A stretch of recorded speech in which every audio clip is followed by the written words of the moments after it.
your host with a much welcome 23. You joining me for Endless Summer, Book 2, Chapter 10. Every end is a beginning, except the last one. Alison Lodge. Oh, welcome to Braidwood Manor. You awaken in the Alison Lodge, morning sunlight filtering into the rooms through the frost-covered windows. Dazed and groggy, you open your eyes and find yourself on a couch. Stella is curled up next to you, asleep. Her arms are folded, but her head rests on your shoulder. That's right, we all passed out from exhaustion as soon as we got to shelter. All around you, your friends are asleep. Raj is sprawled in a recliner, Craig's on a rug, snoring. You walk to the window. Outside, the blizzard is calm. Memories of the previous day slowly come back to you. The mechanized soldiers' pursuit, the blinding snowfall, this lodge hidden in the mountains. You're up. Mind you, Zara lounges in the armchair, sipping a rich blend of coffee. Please? 73%? Which, yeah, actually, I'm pretty high up there. You're lucky. I saved some for you. You're welcome. Oh, please. She hands you a mug of piping hot mocha. Its sweet aroma immediately fills you with energy. Would have figured you for a no cream, no sugar girl, which, speaking of coffee...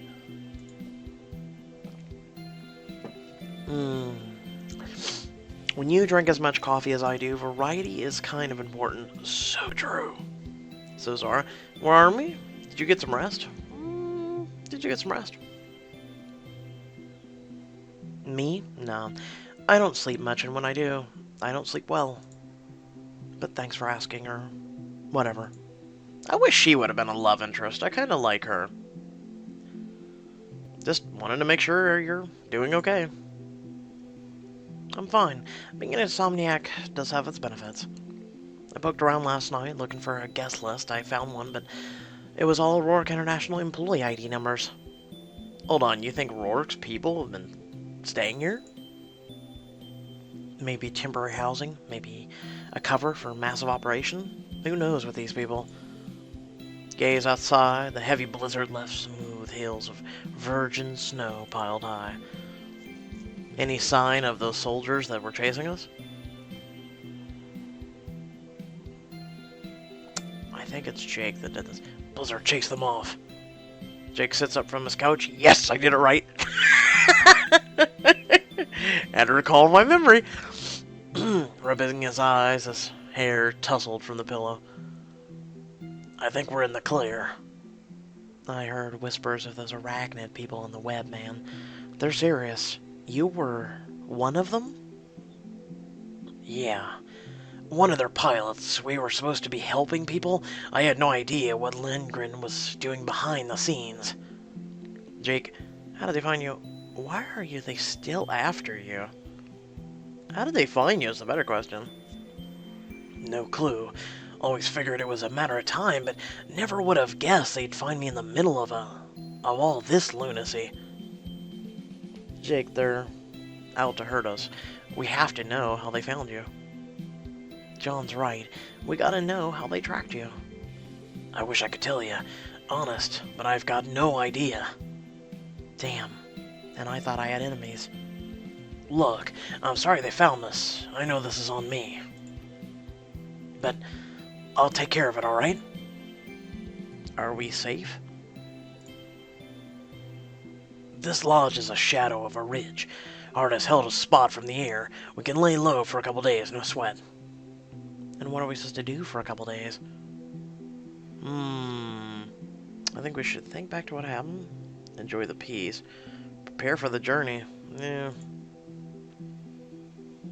We've got a long way north to the Lernern Gate Iris told us about. And it just got a hell of a lot harder with Arachnid out there. Ought to be something around here that can help us out. But first things first, let's wake everybody up and split up to explore this lodge. Time to get our bearings. A little while later, you're wandering through the lodge and stumble onto a luxurious spa. Whoa, fancy.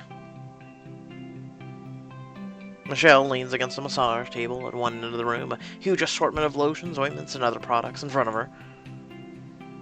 Essence of Umber, Pure Bliss Extract, La Pale 3X? I'm officially in heaven. Nearby, Diego and Varen hang outside the steam room, glistening with sweat. That was remarkable. You humans must be true warriors to subject yourselves to grueling conditions for pleasure. It's more or less relaxation, but yeah. I don't think I ever get tired of showing you new things. Who do we talk to? Why not Michelle? Hey, Michelle. You taking inventory? Oh, yeah. By inventory, you mean planning to steal all this amazing stuff? I mean, look at it, John. Look, this is a collection of some of the most expensive and high-end skincare products in the world. Michelle holds up a pearl-lined clamshell with some fancy Russian writing on it. Oh, it's about as bad as French. No, I'm kidding. This is Karlovaza Zolasta cream? I know I butchered that. It costs $5,000. $5,000. For real? What's in it? Gold? Extracts from super rare Peruvian orchids, salsa, ursolic acid, biodynamic grade vanilla. I don't understand half of this crap. Also, yes, nanoparticles of gold. That is so stupid. I had no idea you weren't so into lotions. Hey, everybody's got their vice, right? Some people like fancy wines or expensive dresses. But I'm all about high-quality skincare. Michelle selects an elegant-looking jar, dips one delicate finger in, and then applies it to your cheek. Tell me that doesn't feel amazing. You can't. Wow, I could get used to the... I'm not much of a lotion guy. I'm serious. I have to say I have amazing, just natural skin. That is super smooth. It's, well, I mean, it's not smooth, but to me it's very comfortable. I've never had complaints. And then also, I'm just not a person who uses lotion. I'm just... never mind. We'll move on. Michelle caps the jar and slips it into your pocket with a wink. There you go. On the house. What the fuck ever? I'm gonna give it to someone else. You exploring the lodge, wandering the grounds. Here, Estella, you want some lotion? Screw you, John. If you find you find Estella alone in a small office, angrily combing through the stacks of paper. Come on, it's gotta be here somewhere. You looking for something? Oh, John. Whoa, did I actually manage to sneak up on you?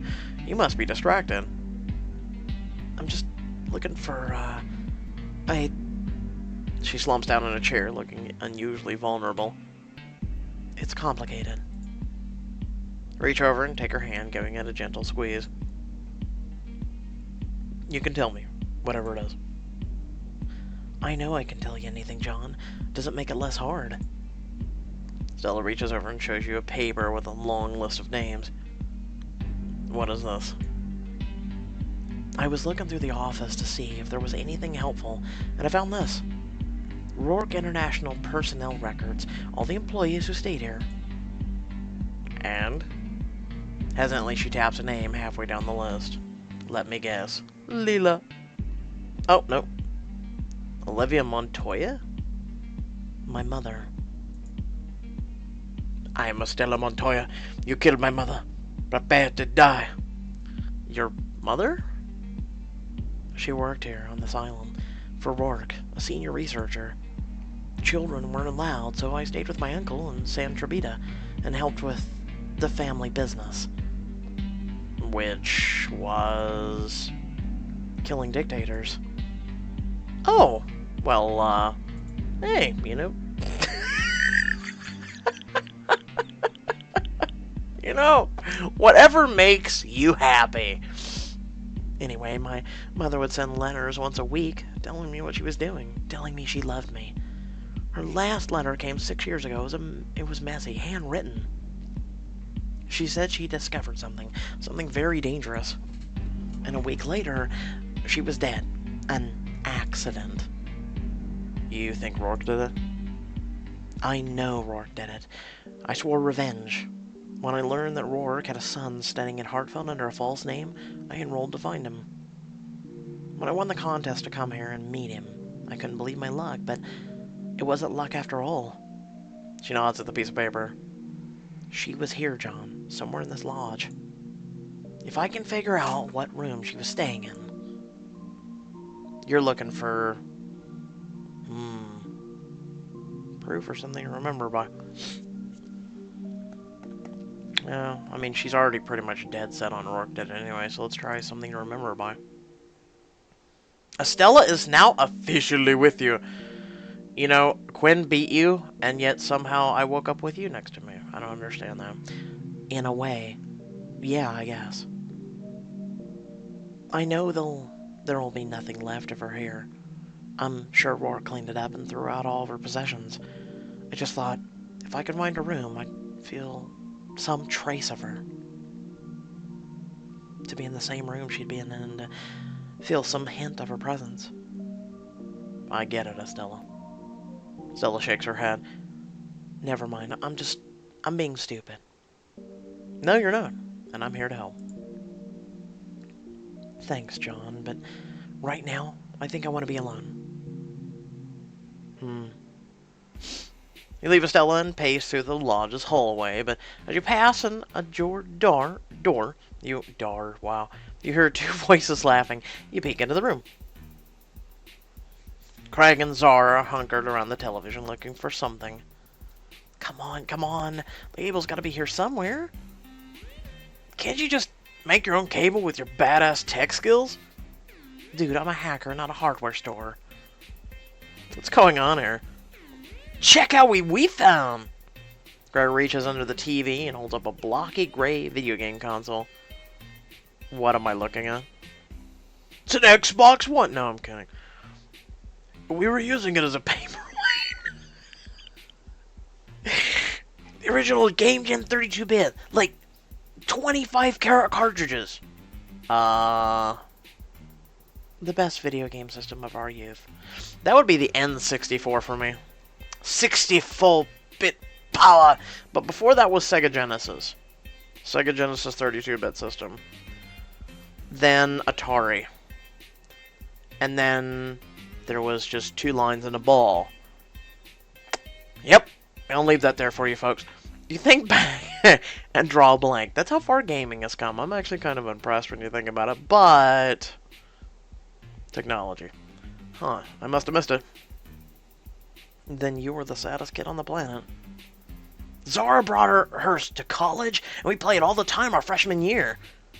If by play, you mean me kicking your ass constantly. We were thinking we could set it up, maybe relive some memories. Problem is, we can't find the video cable.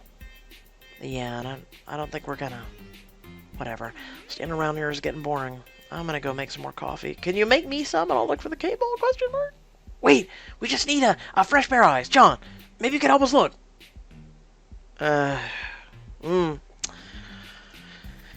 Yes, let's get you two connected so you can do your thing. Can I stay and play as our third controller? Let's see. Lazar and Craig search by the television. You take a look under the bed. Oh, I see something. Reach out and grab a thin gray cable. And find a faded scrap of paper in the dust nearby. A newspaper clipping? May 8th, 1994. Tragedy struck the Queens neighborhood of Bayside early in the morning when a drunk driver sped through a red light, plunging head-on into a minivan. The accident killed the driver of a minivan, Arjun Sethi, 32, along with his wife, Subhuna, and 2 children in the back. The only survivor was their 4-year-old daughter, who is currently in critical. It just cuts off there. Whoa, John! Is that the cable? Oh, screw the newspaper article. Looks like it. Craig grabs the cable and rushes over the television. He plugs it into the console. It works! It works! Zara is now friends with you. I can honestly say I've never been happier in my life. With a peppy chiptune beat, the Game Gen logo appears on the screen. Doo doo doo. Actually, that wasn't... No, that was NBC, wasn't it? Or CBS.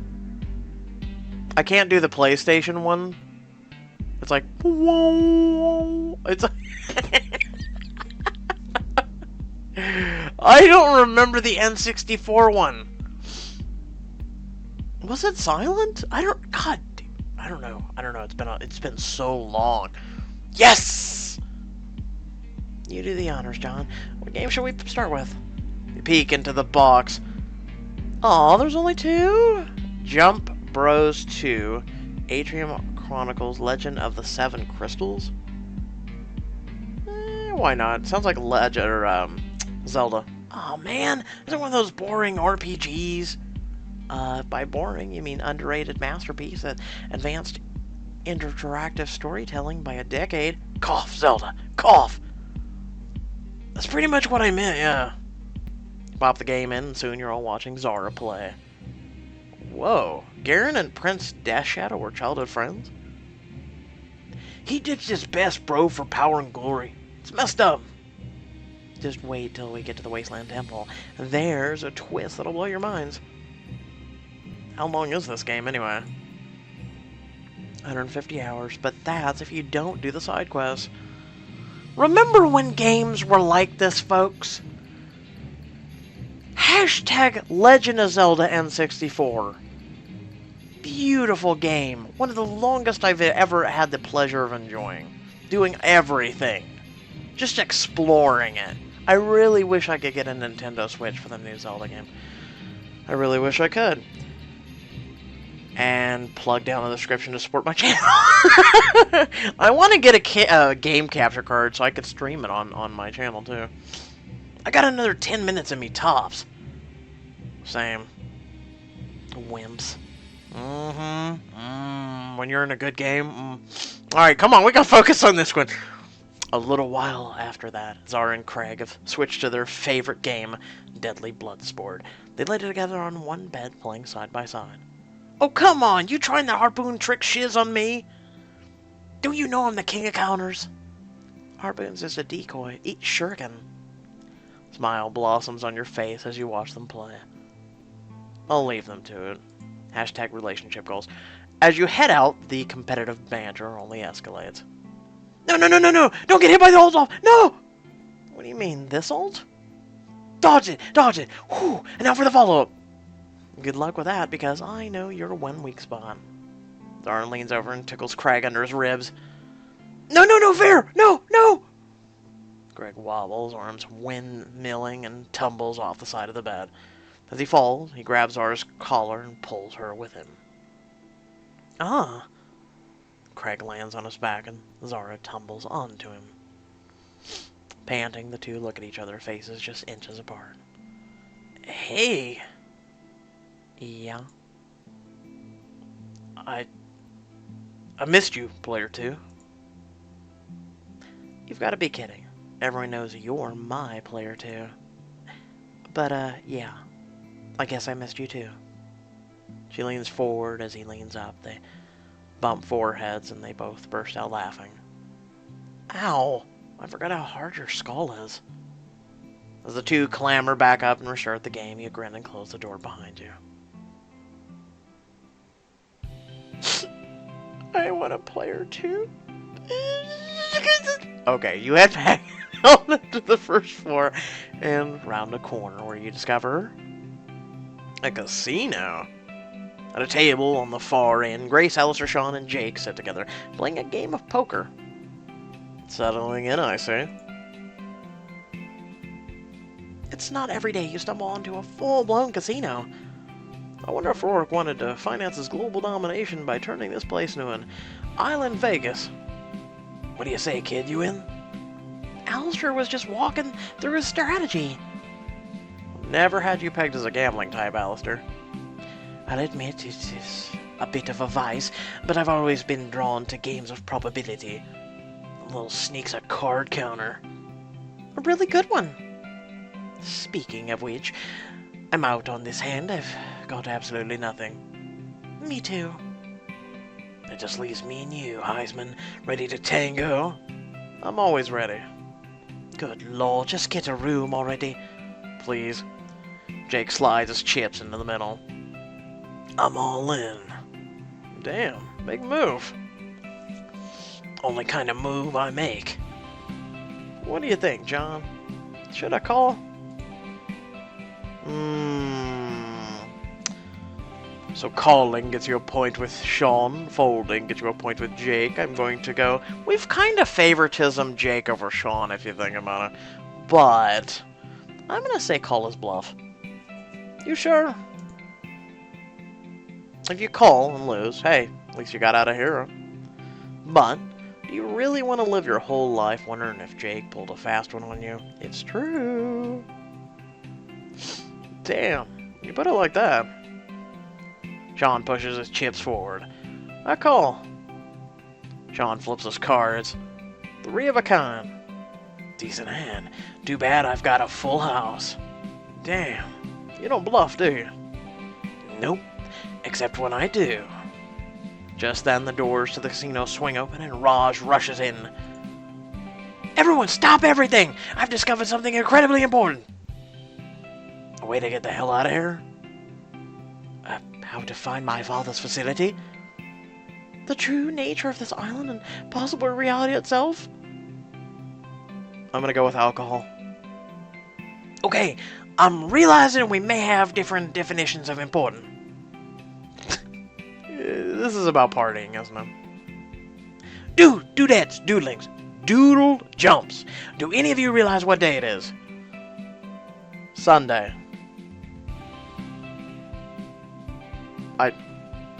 I could think of things to do on Sunday, like whipped cream, cherries.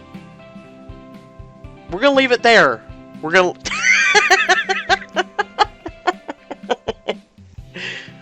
Chocolate syrup. Moving on. Something in December, right? If it was the morning of July 6th and we lost 204 days, plus the 4 days since, it's New Year's Eve.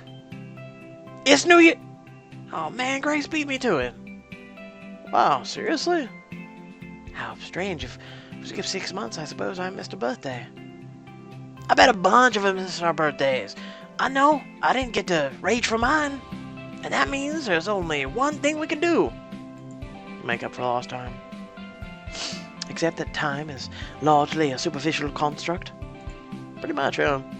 Nah, dude, we throw the mother on New Year's parties and celebrate like every birthday we missed at once. Hooray, let's do it. I'm in. Tonight, midnight, champagne, dancing, food, music, and a special surprise. We're not going to talk about your special surprise because you're an idiot. You really live for this, don't you? Every second of every day. The sun sinks behind the mountain range. You and your friends finish setting up the party in the lodge's lounge. Greg walks in carrying a bucket full of champagne bottles. Yo, I found all this bubbly. No ice to chill it, though. I'm gonna go outside to get some... Vegeta blows a frigid wind, and instantly the frost forms on the bottles. Oh, nice! High five! Greg holds out his paw, and Vegeta paws it. You know, speaking of people who... Nope, foreboding. We'll talk about this later. Now that'll come in handy. Okay, party people, here's the rundown. We'll be celebrating missed birthdays for me, Alistair, Craig, Estella, Quinn, and Zara. Him? Aren't you forgetting someone? Yeah, Raj. You, must have forgot Michelle. Michelle is today, December 31st. At least John remembers. No, I just picked between me and you, but... Hey! I was getting to that part. Technically, we haven't missed yours yet. Also, John's birthday starts at midnight. Oh, I'm a January 1st baby in this game. Oh, I guess that's right. Look around at the decorations and notice some people are missing. Hey, where are the others? I don't see Estella. And pause when you realize everyone's staring at the top of the staircase. You turn around and that's when you see her. What? What are you looking at? Stella descends the center of the staircase, her gown glittering in the light. Don't you look nice? Is that right? I know you're supposed to dress up for New Year's, but I never really went to big parties or anything. Well, I hope your first one is one to remember. Stella takes her hand. It already is. God damn it, she is more romantic than Gwen! Hashtag Estella rules. I don't know. From upstairs, Quinn, Jake, and Sean appear. Happy New Year, everyone! Awfully quiet down there. Y'all knew the party couldn't start without me, huh? Anything we can do to help set up anything? We found these clothes upstairs in one of the suites. I also found something I thought you might like. You know, if you wanted to go together to this, or whatever. I have a question. Okay, so hold on. Am I the only one who thinks something's off here? Everyone was like, well, you can date both. I think it's wrong. I think you're wrong. I think while you gain hearts with Quinn, I think whoever you pick secondary becomes your primary. Like, if we stayed with Quinn, Quinn would have been maybe the one. I don't know. Let me know if you've ever done the Quinn-specific route and you never picked a Stella. The A-list, all eyes on you. Buy this item. Yes, I can wear a suit. But yeah, I'm kind of concerned about that, because, you know, Quinn is my bae. Estella, though, she coming out on top, though. You change upstairs and then rejoin the party. Well, don't leave me in suspense. How do I look? Holy crap. Like crap, huh? No, that's not. I just... Relax. I'm just teasing you. The others notice your new attire. Impressive, John. You almost look like you have some dignity. I will punch you across the face. Wow, you look so good. I didn't even recognize you. That sounds like an insult? Everything out of my mouth sounds like an insult. It wasn't one. Well, at least she admits that. The parlor, Raj plugs his phone in the speaker system and hits play. I'm really sad right now that Quinn is not our bae. Upbeat dance music pumps from the stereo. People lied to me. I miss Quinn. Let the festivities begin! Man, time flies. Can't believe it's been a year already. Greg, it hasn't. Who's up for a toast? I will not be able to survive a party with these people sober, so yeah, a drink please? What are we having? Jake grins at you. Why don't we let Boy Scout pick? You look at the arrangements. Booze laid out on the counter. Alright, so we got fruity cocktail, aged whiskey, and ice cold beer. So if you pick fruity cocktail, it goes to Michelle and Jake. If you pick aged whiskey, it gives Jake and Estella. And then if you pick ice cold beer, it gives Estella, Jake, and Michelle -1.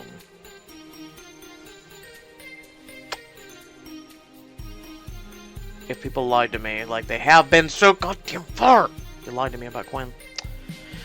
Let's try aged whiskey. I like the way you think. Jake pours out 4 drinks. It smells like sawdust. Who drinks this? Only people who want to look tough. That ain't it. There's an art to whiskey. Now the key to appreciating it is... getting it over with. Cheers. Stella clinks her glass against yours and throws back the whiskey. She winches. That bad, huh? It burns. Pour me another. Oh, so we lost 1 heart, but we gained 2. Alright, I'm willing to accept that. Looks like we got a fan, y'all. Clink glasses and drink to a new year, which, by the way, I have something to announce at the end of this. So, look forward to it. Later, you find yourself with Raj, Grace, and Lila helping Diego explain New Year's to Varen. So, the Vani don't celebrate anything like this at all? A new year? Of course not. You're missing out, man. New Year's parties are the dopest parties. No, they're not. Shut up. I hate parties. Screw you. I live under a rock. In a dark corner of the atmosphere. No, seriously, I haven't been to parties since I was a kid. To mark the passage of time as a fruitless effort, it is time that marks the passing of us. Ooh! Ooh, that is deep! Yes, that was deep! Was that deep? I can't tell. What I mean is that time is infinite. Counting it is like... Like counting the grains of sand on the beach. Yes, you could do it, but to what end? That's not really about counting the years for the world, Varen.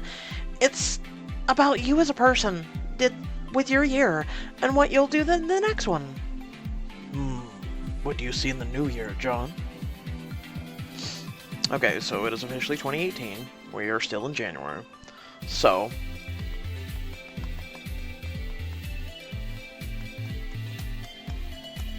celebrating how much you've changed. No, I don't agree with either. I don't actually agree with any of these. You try, for me, it's trying to change and improve. Already with the new year, which I'm going to discuss in the end of the video, I've developed and evolved as a YouTuber. So, I'm going to go with how much I've changed, but then how much I want to change even more. That's exactly it, John. People change every year. Little by little we grow. And that's a beautiful thing worth celebrating. But really, everyone has their own reason to celebrate. I think I understand now, and I have my own reason. And what's that? I celebrate to remind myself that every end is a beginning except the last one. You like being deep, don't you? Hey, any reason's a good reason, dude. Now, let me tell you all about the incredible invention of the sunglasses that have the year on them. 2018. Well, I guess the 8 and the 0, they could be shaded out, couldn't they? Later, you're relaxing with Quinn, Craig, and Sean. Huh. Never really made a resolution before. I guess I didn't see a point. Now you've got your whole life ahead of you, Quinn. What do you want to do with it? I've got no idea. It's weird to think that where we'll be in a year from now. Like, if it's New Year's now, and we all missed our first half of the senior year, then we'll all be graduates in a year. Wow, I didn't think about it like that. All of us out in the real world? Yeah. My resolution is to work hard to graduate and get drafted with my best friend here. Sean claps Craig on the back. Mine's to just, really just have the best senior year ever. Okay, then mine will be, oh, I know. I'll resolve to get my parents back together. Should be a piece of cake now that they won't fight over their sick daughter. Whoa, well, good luck, Q. If anyone can do it, it's you. How about you, John? My resolution is to appreciate... appreciate how lucky I've been. You want to talk about luck? We don't have luck.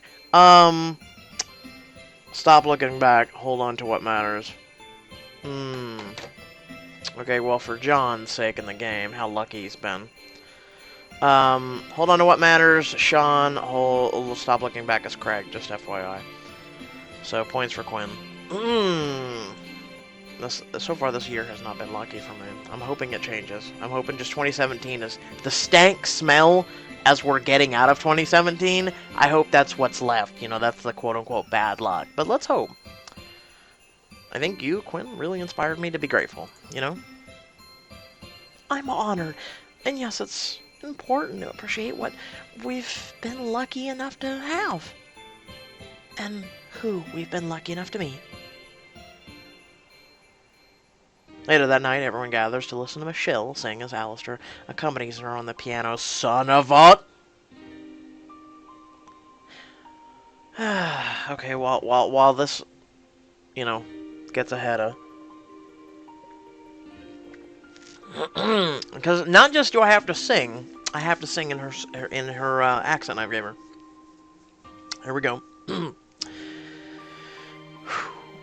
Should old acquaintance be forgotten and never brought to mind? Voice rings out, tinged with sadness. Alistair nods with a rhythm, infusing each note with delicate feeling. About to take another sip of coffee. I always get self-conscious about this because I'm like, am I doing it justice? One man, one trying to do the best he can. And there's a hand, my trusted friend, and give us hand o' thine. And we'll take a right good, we'll draw for auld lang syne. You burst into applause as they finish. Alistair takes Michelle's hand and they bow together. Jake pats Alistair on the back. Not bad, Schroeder. Didn't know you had it in you. That was great, you guys. Beside you, Raj sniffs back a tear. It's beautiful, man. Oh my god, I completely forgot. We haven't sung Happy Birthday. Alistair, back on the keys. Are we allowed to sing it? I thought it was copyrighted. Who's gonna stop us, bro? Unless... Dude, does Rourke own rights to Happy Birthday? That'd be his most evil plan yet. Everybody remember those, whose birthdays we're doing? Everyone does their best to sing the first few lines of the same key. I get to sing as me.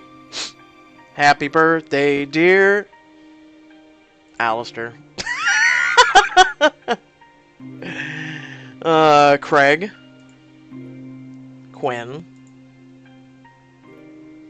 Michelle. And Estella? Raj. Zara. And Vegeta! Guys, that was flawless. Best birthday song ever. Technically... Hold on, no. Well, no. Vegeta to us is only about 6 months old, per se, since we first met him. That's right. Guys, that was flawless. Best birthday song ever. We aced it. Ha! Take that, Rourke. As everyone applauds and hugs each other after the song, you notice Lila wandering outside on the patio. A light snowfall dances around her.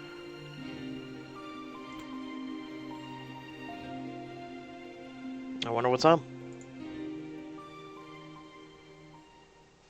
Step outside, Lila's alone, gazing up at the night sky with a champagne glass in her hand. Lila? Oh, hi, John. Sorry, I'm just having a moment to myself. Did you need something? I just wanted to say thank you. For what? For everything you've done. You're just here because it's your job, but you've risked your life to save us again and again. We'd never have made it if it wasn't for you. You hold out your hand. Thank you. Seriously. Oh, I mean, Her eyes glisten with tears. You realize she's overcome with emotion. She reaches out, and as her hand touches yours...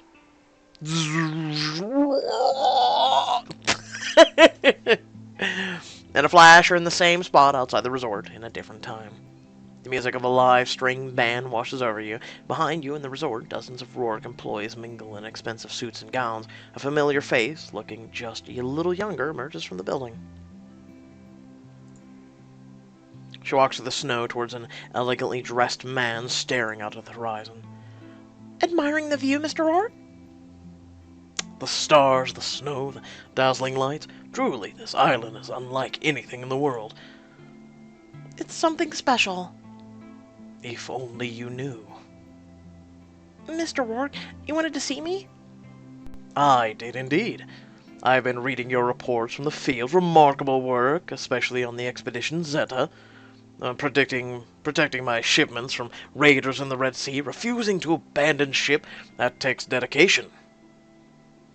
Protecting the shipment was my job, sir. I take my job seriously. Funny thing that. You're not the strongest security officer on the force, or the brightest, or the most resourceful. Wah, wah, wah. But you might just be the bravest, most loyal person I've ever employed. Everywhere I go, rivals seek to undermine me. Sycophants seek to elevate themselves, but you're different. So tell me why. Why are you so faithful? Lila bites her lip. I haven't had the easiest life, sir. I lost my family when I was little. The foster home was bad. Really bad. Being a teen wasn't a lot better. I got mixed up with the wrong people, I hurt people, I stole things. I see. I ended up on the streets at 18. That's when your recruiter found me and offered me the job of my dreams. I assumed it was too good to be true, but it didn't matter. I'd given up. I figured I'd die somewhere along the way and no one would know or care. But then I met you, sir. I learned about the world you want to make. A single tear runs down her cheek. I believe, sir. I believe in you. I believe what you're doing here, that what you've created, will make a better future, a better tomorrow. Your project, this island, and you're fixing the world, saving every little girl like me. You're an idiot. That was rude. Rourke reaches out and tenderly brushes away Lila's tear. All I ever really wanted was to have something to live for. You've given me that. I've moved, truly, and that's not something I say often. I asked you this question because I might have a job for you. Sir? Yes, to kill my competitors. A man in my position sometimes requires a special assistant, someone unafraid to do what needs to be done, someone who doesn't blink. If you accept, you'll be sent to dangerous places. You'll be given challenging assignments. You'll turn your body into a weapon, and when necessary, you'll stain your hands with blood of those who wish to ruin everything we've worked for. But I can only trust you if you trust me absolutely, unquestionably. So, do you? Yes, Mr. Rourke, I do. And you're an idiot. Thanks for tuning in. Join us next week for Idiot 2.0. With a flash, you're yanked back into the present. You jerk your hand out of Lila's. What's wrong? Nothing. I just think you're an idiot. We're going to hell. Sorry, just cold hands, that's all. Well, I've always said I'm cold-blooded. Just then, Raj pokes his head out. Hey! It's just a few minutes till midnight. Does this mean it's time for your special surprise?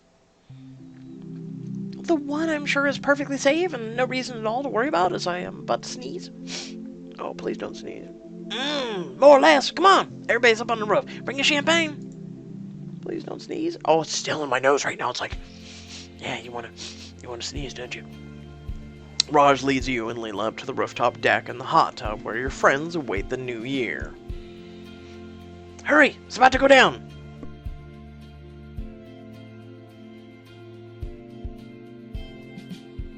Oh, sneeze alleviated. Ha! They ain't ready for the master plan. Guys, what is all this? Michelle's looking at a series of red chemical sticks lined up along the roof edge. Are these flares? Yep. One of the Arachnid Commando dudes dropped a bag full of them. Me and Raj had the idea to use them as fireworks. So right now, we're hiding here from a death squad of highly trained, highly equipped mercenaries. And your plan is to shoot off a bunch of flares over our location.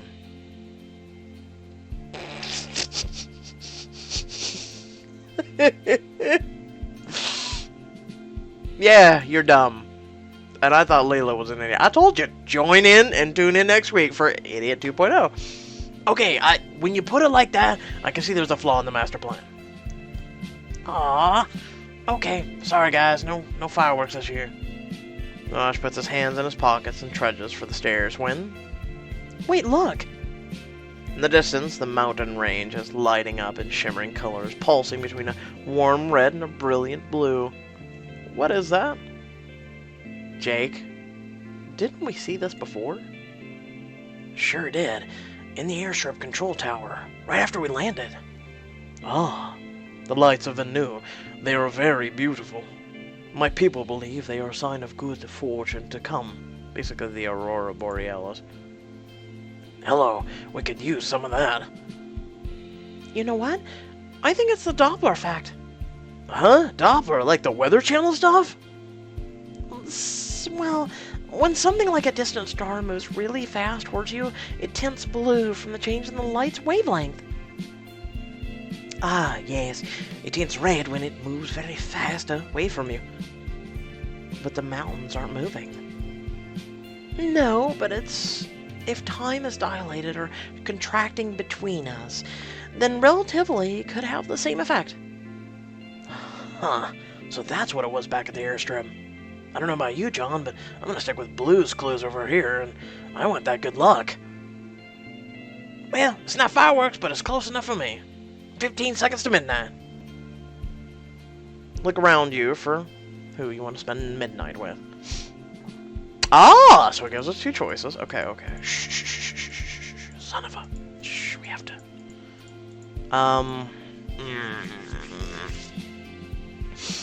I hate to be this way, and it saddens me because Estella... Remember, Estella was a half-heart when we started this, right?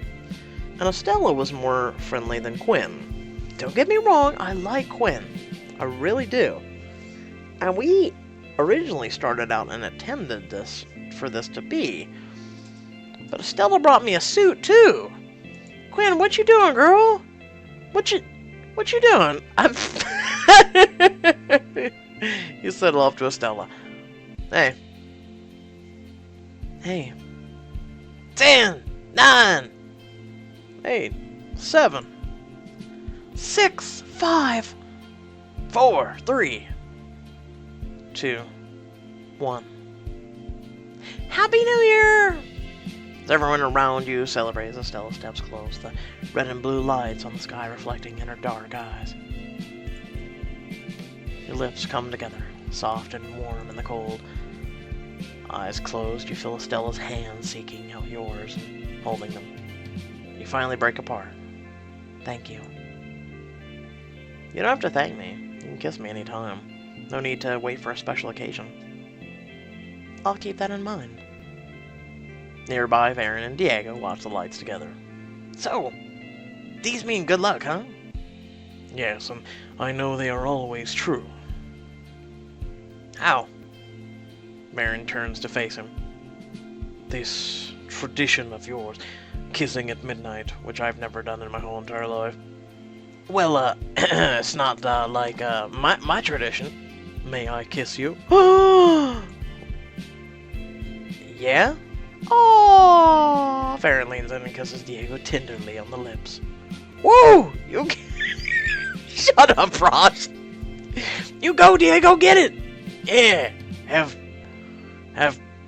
I don't know, if you have Diego and Varen, I'm humoring this for a moment.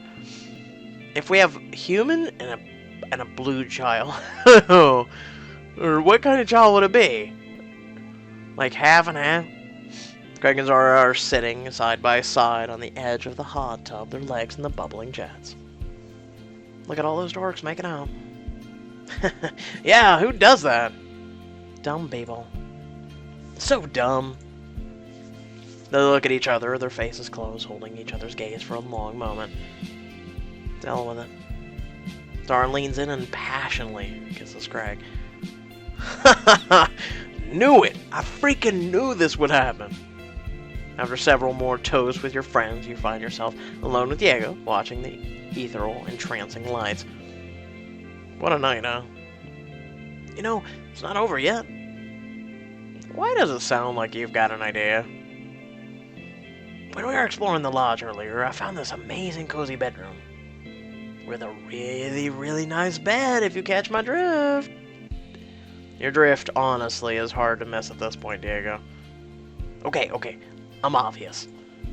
I'm just saying, seems like a nice night to spend with someone special. So we have Estella, Quinn, Sean, Jake. Though we're not really in a relationship with Sean or Jake. Yes, ladies, I know you want some Jake and Sean. Yeah.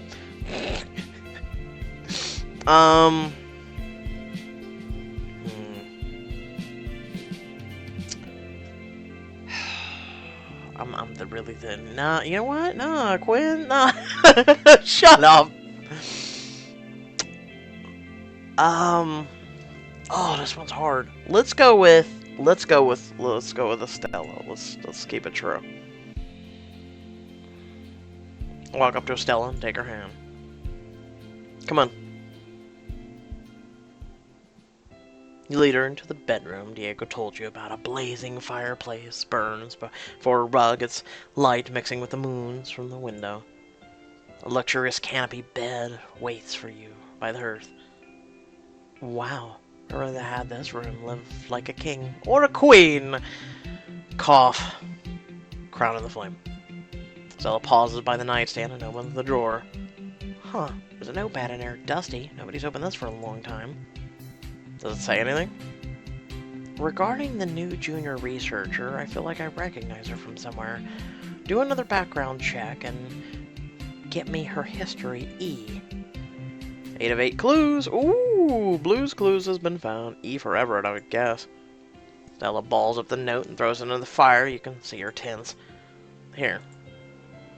Sit down on the soft bed beside her and begin to massage her shoulders. That feels so damn good. You're so stressed, and I don't blame you. Have you thought about what you'll do after you've finally gotten your revenge? Not at all, actually. Well, just remember that I'm here for you to the end. You've got all the time in the world.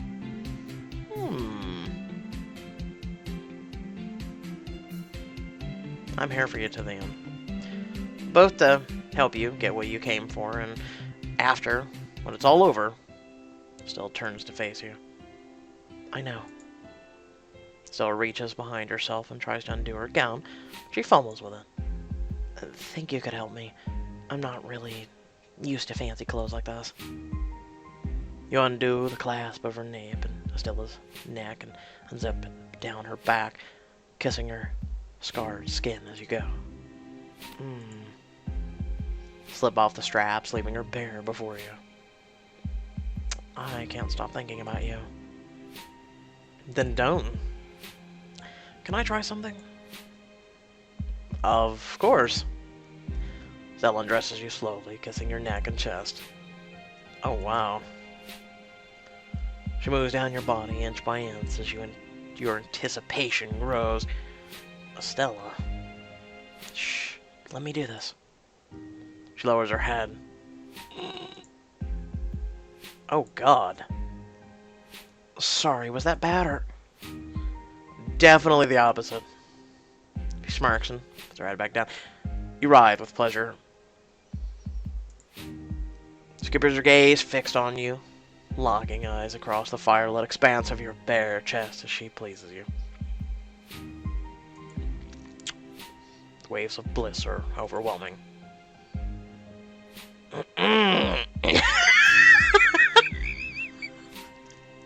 God damn it.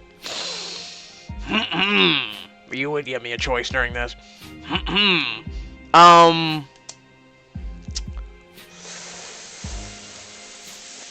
her hair. Because her thick, dark hair, feeling her head move against you. Seems like you like it. Can't talk. Keep going.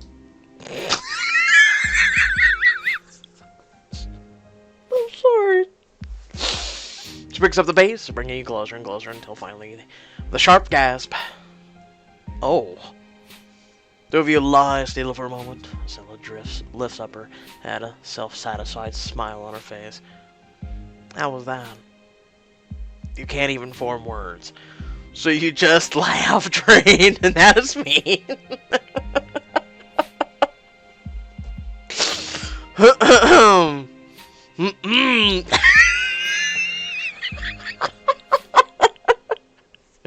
Flustered, but yes, I am. Thank you for asking. I hope that didn't tire you out. It sure didn't. Got the whole night out of us. She crawls onto your body and intertwine yourselves as the fireplace smolders and crackles. Stella. Go get it, girl. I wake up the next morning to find your bed empty. Huh? Damn, girl's got plenty of energy. Pull on your clothes and get up, stepping into the hall, where you find Estella holding a sheet of paper. Estella? I found it. My mother's room. It's listed right here. She was here on New Year's 6 years ago, room 278. She nods down the hall. Right there.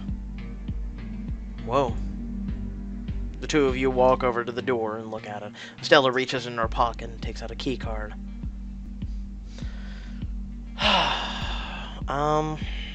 Let's do this. You're with me? I believe I already told you to the end of whatever, so yeah. End of time, who knows? All the way. All the way. Stella swipes the card and the door opens. The two of you step in. A standard hotel room. It's neatly made, the sheets folded, the room tidy, no sign of any inhabitant. Huh. What is it? I thought I'd feel something, anything, but... She sits down on the bed. Nothing. Stella, Wait, what the hell? You follow her gaze off the bed to where a runic sigil of a dragon has been burned into the wall. Whoa.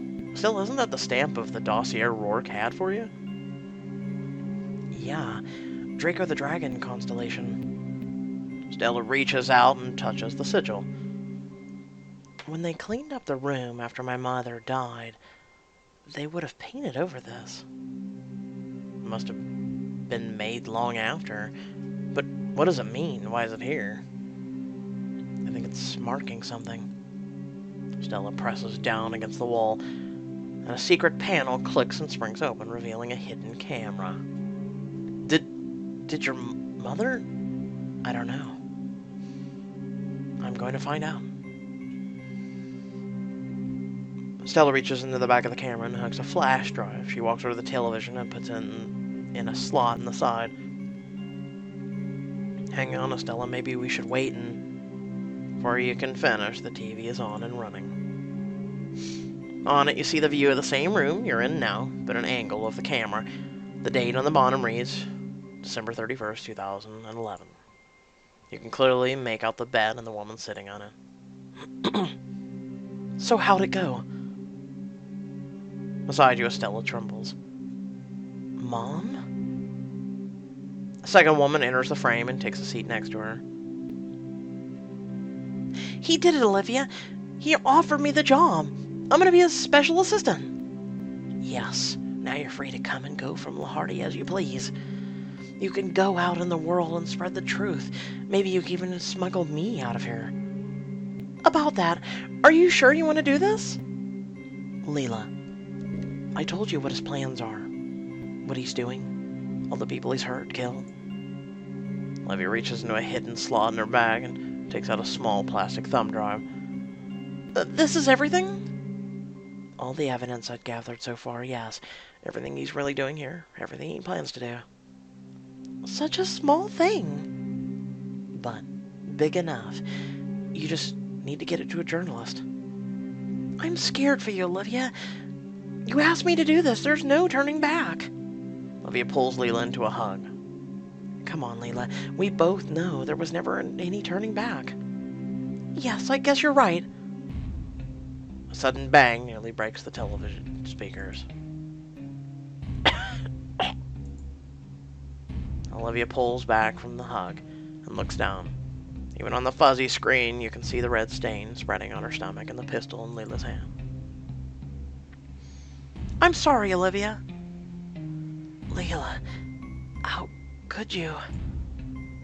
Lila stands up and aims the gun at Olivia's forehead. I told you to stop. I begged you. Why did you have to betray him? Lila looks away from Olivia and pulls the trigger again. Stella's mom crumples onto the bed and lies still.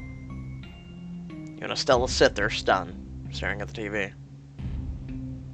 Oh my god, Lila, It was... Next to you, Estella's eyes harden with pure hate and rage. Her hands balled into fists as her nostrils flare. Estella, I'm so... You hear footsteps. Two of you look over to the room's doorway to see Lila arriving with a tray of eggs and pancakes. Good morning, you two. I made everyone some breakfast. She sees the TV screen freeze-framed on her standing over Olivia's body. Lila's expression goes cold. She stands there with a tray at the door, perfectly still. Her Her eyes moved from the TV to Estella, quaking with rage. I will help her beat the crap out of you and dump the body in the snow. I'm serious, I would help her.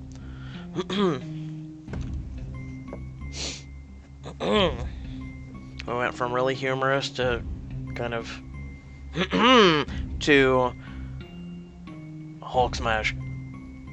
A debate close. Congratulations, you found every clue in Act 5 and unlocked the bonus scene. Here we go! Lush green ferns part and Yvonne steps through, sweat beading on her skin. Damn Malatesta, this would be much easier if I still had my cutlass. She struggles to fight past the dense foliage. She reaches into her jacket and withdraws an antique compass. Its needle wavers before settling with its point straight ahead.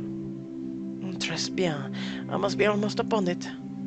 She pushes forward through the green tree canopy, and she sees the craggy peak of Mount Atropo looming, casting the rainforest in shadow. Finally, the ground beneath her boots turns rocky, and the jungle thins. A massive dragon's head is carved in the slope of the volcano. Its maw hangs open, stairs rising between its fangs and disappearing into its throat. At last, I found the fountain. Is nearly in my grasp. She's about to step out of the jungle when she spots a movement out of the corner of her eye. Slinking back into the underbrush, she sees someone emerge from the wilderness. Oh! Hello, Endless! Queste? What madness haunts me now? The crimson-suited figure trudges up the stairs into the cavern. Tendrils of smoke bellow from its metal hand. Perhaps this strange vision can lead me to my prize. Yvonne quietly steals out of the forest and hurries after the figure. Oh. Well. She slips behind a stone column to watch. Inside, lava pours from the dragon's heads, pooling and bubbling around a narrow path. This could be a problem. Even from here, the heat stings Yvonne's eyes. 12 pedestals sit in the river of lava. Beyond the end of the pathway, an open archway leads to darkness. The crimson suit walks forward to the end of the path and keeps going. Red boots sink into the scalding lava with no effect. The figure strolls through the ferocious heat unfazed. Mon Dieu. The figure pauses by the archway. Hello, Yvonne. Its words come out of its staticky, bit-crusted sound as if from an old speaker. Yvonne gasps and ducks behind the column. The figure turns back slightly, addressing her over his shoulder. Don't be shy. As you wish. Yvonne lunges out from her cover, drawing her flintlock pistol. I command you to take me to the fountain. I know it is here. The figure doesn't respond. The orange glow of the room reflects ominously off its faceplate. Now, who is shy? I said that I command you to... You need their help, Yvonne. Who? And they need yours. Who needs my help? Those children? Go north, to the pillar. The figure steps forward into the darkness beyond the arch. Wait, I have so many questions. The figure vanishes, but its strange electronic voice carries back towards her. You must hurry, Yvonne. Roules tumbi avult. With that, it's gone. Yvonne stands there stunned. Then sprints out of the cavern as fast as she can. I guess we won't find out what he said in French. 6 months ago, the tour group stands in the rooftop garden, the Celestial, bunching together in fear. Oh! Oh, mon Dieu! Oui, merci. So it was 6 months ago she was at the Dragon's Cavern. So it took her 6 months to go to the pillar where we first met her. Okay. Well, we're running out of time for a miracle. They're almost here. Indeed, you have approximately 60 seconds to escape. Lila peers over the edge of the building and sees the hostiles scaling the tower walls. Bacalois! Oh, oh no, oh no, oh no! John pulls out the sleek, white, portable device and holds it aloft.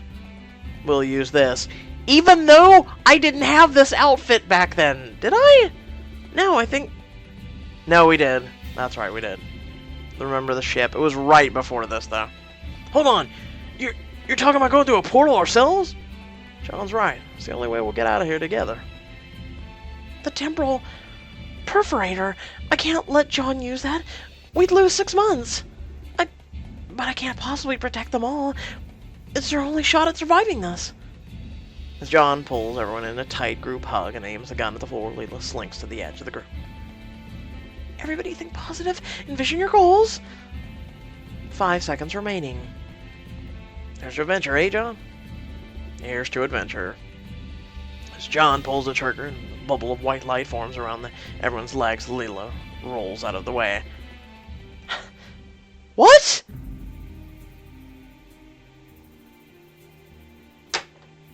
What? Okay! Alright, hold on. I'm... Who? In the blinding light, the group vanishes. None of them see Lila slip away behind the garden shrubbery. Quickly, she sets a timer on her wristwatch. 42 squared times 10 to the 4th. Okay, 17,640,000 seconds. And start. She stays low and out of approaching hostile sight. When she hears shouting. Get off me! Get off me! De quoi pas? Kaba! Lila peeks through the ferns. No, they got Diego! Hostile's leader pins Diego down as the others fan out to search of the group. You won't find them. They're long gone. You're too late. I gotta save him, but there's too many. It's hopeless. I'll have to find another way. A massive hostile in bone armor shouts at the leader. Na, Ruxi Azang Pong. Kushar Dun. Hostiles depart with Diego in tow. Lila is left alone in silence. She looks down at her watch. So she didn't go through the portal. Okay then. Where are you, Mr. Rourke? So she spends 6 months looking for him. Lila makes her way across a treacherous mountain pass. Rocks crumble beneath her feet, chasing her, causing her to slip. She reaches out for help, and no one's there. Ah! She barely grabs hold of the ledge and pulls herself up. Lila punches numbers in the keyboard, and the observatory telescope realigns. Andromeda, Lupus, what does it all mean? Lila peers over a hill with binoculars. For far below, in the shadow of a great tree village, hostile warriors escort Diego. We're going! Going, yes, search now! Lila hurries through the jungle when she hears movement behind her. Mr. Rourke? Through the ferns, she sees lizard-like eyes and a row of razor-sharp teeth. As the creature pounces, Lila draws a knife. Lila winces as she scrubs the deep wounds on her abdomen, grown infected over the last month. Come on, Lila, it's easy. You can do this. She pours antiseptic on a rag and presses it to her side. Ah! It has to be here, right, Lila? She faces a stretch of drywall in a long hallway. She heaves a sledgehammer and smashes it into the surface. So she was the one going through Celestial for 6 months.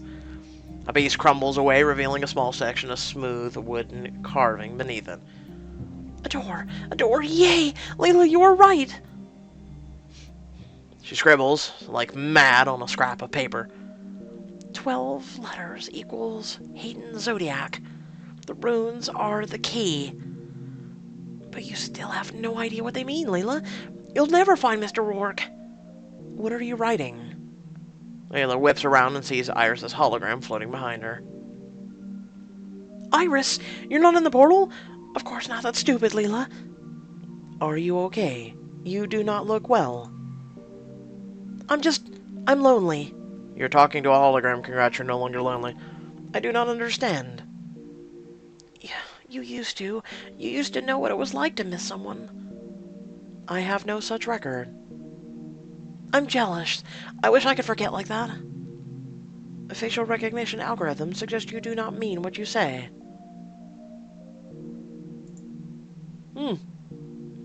Lila limps up to the fountain in the grand atrium. She gazes up at Rourke's carved visage and slumps to her knees. I can't do it. I can't keep going. She closes her eyes, forcing tears to dribble down her cheek. Her voice is barely a whisper. How could you leave me after everything I did for you? Lila steps out of the shower and gets into her old clothes, freshly mended and washed. She looks at her hair in the mirror, newly trimmed. Good as new, Lila. Good as new. Lila sits in a chair in the Celestial's ballroom, motionless, watching a blank spot in the floor. She checks her watch. 9 minutes and 41 seconds. At last, in a flash of light, a hostile warrior blinks into existence mid-scream. We eat! He stops, shouting, and looks around, bewildered. But he doesn't see Lila stand up and approach from behind, her feet silent. She draws a blade up to the warrior's back. I'm sorry, I can't let you warn them. Lila gazes out at the island from the rooftop garden. Her face is cold, her expression flat and distant. Was it maybe 9 hours and 41 seconds? No, because it was counting. Yeah, it was 9 minutes. She checks her watch. 03, 02. She closes her eyes in anticipation of the blinding light. In an instant, she's surrounded by once more the group. That light is gone. So are the Watchers. We made it through the portal. Wait, John, where's Diego? They took him. They pulled him out.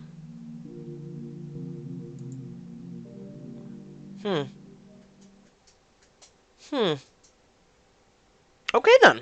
Wow. That was like a whole chapter in and of itself. Holy crap. Okay, clues are worth it. Damn. With that being said, I hope y'all did enjoy the video. Feel free to head on down the description below. There's links to social media. There's a few links to support me and my channel. Please do so. And then also a link to our Discord. You can come hang out with me as well as others. So the announcement at the end of the video, finally we get to that. If you stayed here, you are truly a fan. Especially of choices, and especially of me. I'm going to be streaming. Oh my god, what? Yes, folks, you heard right. I didn't stutter, didn't stammer, I didn't... We're going to be streaming sometime in the next couple days. It's going to be a test stream. I'm going to be just doing miscellaneous stuff, playing some Heroes of the Storm, some Overwatch, things like that. It's to test because I want to get everything, make sure that everything is ready, because I have a surprise coming at the end of this upcoming week. It's an awesome surprise. You're all going to enjoy it, because you're all going to be able to see me in future streams, and it's all going to be brand new content. If things work out the way I want. So, please remember that 2018, we're branching out. We're doing a lot more. We're not going to be doing just choices and chapters and other visual novels anymore. We're going to be branching out and going to a whole new level, a whole new amount of content. If everything works out, I got to make sure everything works out, because if it doesn't, then unfortunately I am going to be stuck with this stuff for the rest of my life. No, until we can get on our feet, and it's going to be sad, but like I said, everything's up in the air right now, but I'm trying to get everything straightened. So here within the next day or two, there will be a stream on this channel.